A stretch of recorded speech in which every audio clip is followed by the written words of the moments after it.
Senator Josh Hawley is very much involved, and I know the two senators from here. I think you guys, are you guys in favor of it? Boy, would this be a bad time for them to say no. I got you. I got those two votes. The agitators are throwing firebombs, Molotov cocktails, lighting vehicles ablaze. You saw all the cars that were burning, mobbing police officers and ICE officers who are the toughest people you'll ever meet, and they love our country, and they're getting really they want to stomp on them, but they're too tough. They don't allow it. And attempting to infiltrate and occupy federal buildings wearing armor and face shields. The best money can buy, somebody's financing it. We're going to find out through Pam Bondi and Department of Justice who it is. They're already on it. Who's financing all this equipment? Very professional. Under the Trump administration, this anarchy will not stand.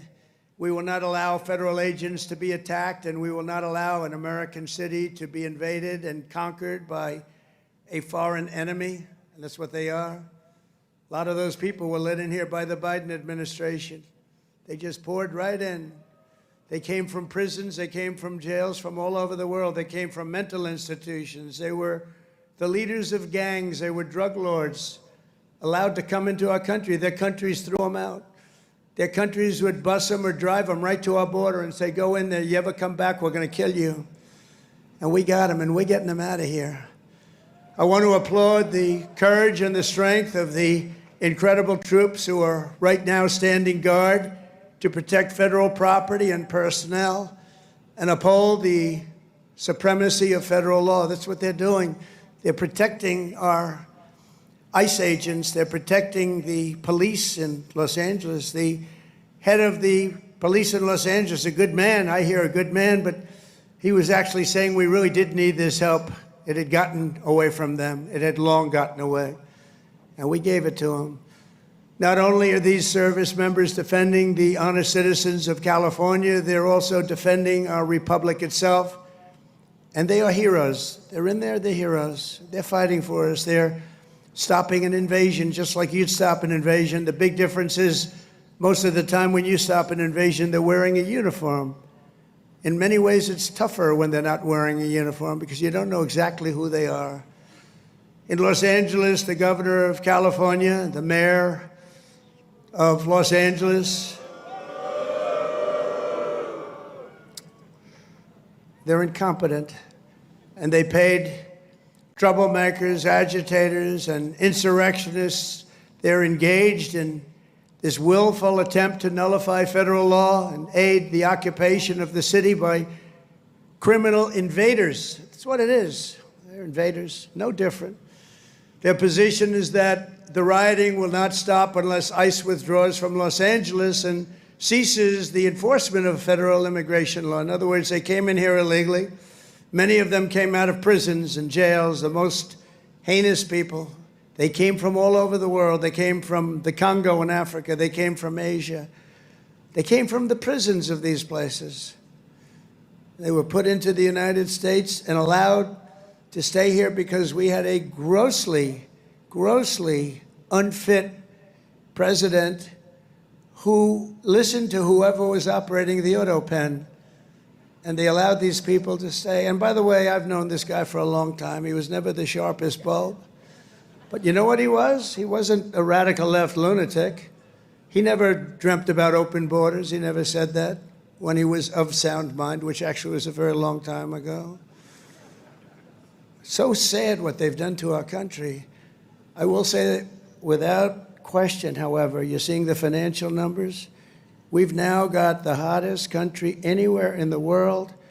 And 6 months ago, it was the coldest country. We're being laughed at all over the world.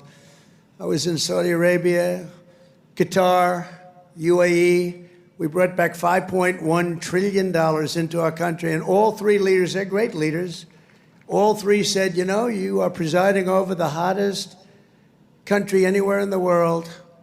And they said the exact same thing. They said 6 months ago, it was the coldest country. I'll tell you, it changed on a date. You know what November 5th was? It was the election of a president that loves you.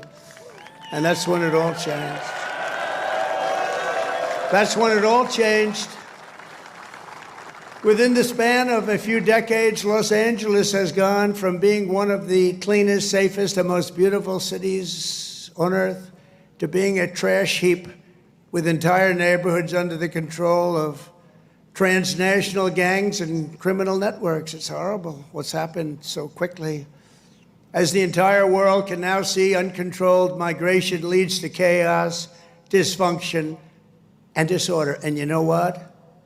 They have it in Europe, too. It's happening in many of the countries of Europe. They don't like it when I say it, but I'll say it loudly and clearly. They better do something before it's too late. Very simply, we will liberate Los Angeles and make it free, clean, and safe again. It's happening very quickly. The one big, beautiful bill, you've heard about it. We call it the one big, I was on one of the television shows, I think Deface the Nation. Ladies and gentlemen, Deface the Nation. It's actually called Face the Nation for those of you that are smart enough not to know, because you're better off not knowing. But I was on one of the shows, and I said, we got to get a great bill. They said, would you like it to be one bill, or would you like it to be 7 or 8 bills? They said, I want one big, beautiful bill. And the Republican Party liked that statement. They call it one big, beautiful bill, so that's good. And that's what it is. It's great. And it's currently before Congress. It provides all necessary funding for ICE, for Border Patrol, and for the Department of Defense. And I told you at a level that we've never had before, over $1 trillion.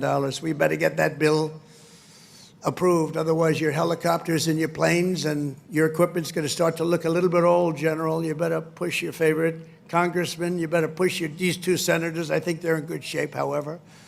But we got to get it approved. And those congressmen by you are all 100%. I don't even have to talk to them. They've been so great. So I want to sign this into law immediately, and with the signing, so many great things will happen to our country. No tax on tips. Think of that. No tax, seniors on Social Security.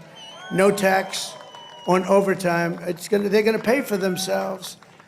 And if you get a car, and if you borrow money to buy the car, we're going to let you deduct the interest payment if it's a new car made in America. Only if it's made in America. If it's made in Japan or China or any place else, we're not really interested in your deduction. I was elected winning all 7 swing states, the popular vote by millions and millions of votes, in all counties throughout America by 2,750 to 525. That's what I call a big number. But this is a mandate from the people to restore the sovereign borders of the United States, and that is exactly what we're doing. Not only the borders, the financial institutions, and our country itself. We will not be deterred, and the mob in Los Angeles or anyone else, anywhere else, will not succeed. They don't even have a little chance. And I will be calling you early as I see this happening, because, in theory, I guess you could say a governor could call, but they don't call. They let their city burn, like in Minneapolis with this guy who ran for vice president against J.D. That was a good debate, J.D. against this guy. Remember how bad he was? That was one of the, I said, J.D., there's never been a man like you're competing against. This is the worst. I think he's running for president, too. Can you believe it? But he's a radical left lunatic, and I'll never forget, in Minnesota, that city was burning down. Minneapolis was burning down. It was going to burn to the ground, and he wouldn't call the guard. And I waited for a long time, and I called the guard, and I saved it, but I wish I would have called it the first day. And I said, if this ever happens again, because I was thinking about running because the election was rigged and stolen, we all know it. I said, we're going to run again, and if I win, which I hope, remember, we're going to make it too big to rig. But we did. We won by millions and millions of votes. So beautiful to watch. That was such a beautiful, 9:02 in the evening. They said, ladies and gentlemen, Donald Trump is projected to be the winner. I said, well, you think that was easy?